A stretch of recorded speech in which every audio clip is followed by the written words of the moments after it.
উপরে বসে দেন। আরে মস্ত দাও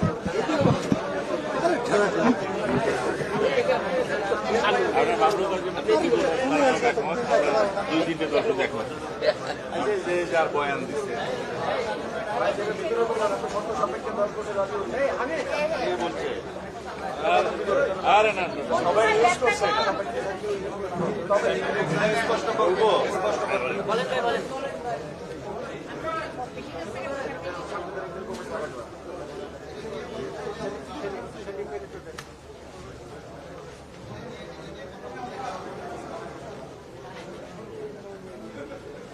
আসসালামু আলাইকুম।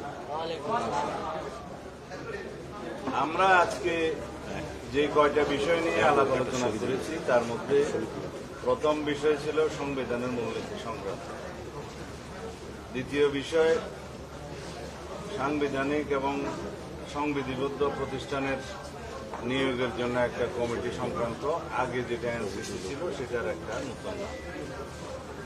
3 নম্বর বিষয় ছিল প্রধানমন্ত্রীর নিয়োগ সংক্রান্ত, বাকি প্রধানমন্ত্রীর মেয়াদ সংক্রান্ত বাকি বিষয়গুলো এজেন্ডায় থাকলেও আজকে আলোচনা হয়নি।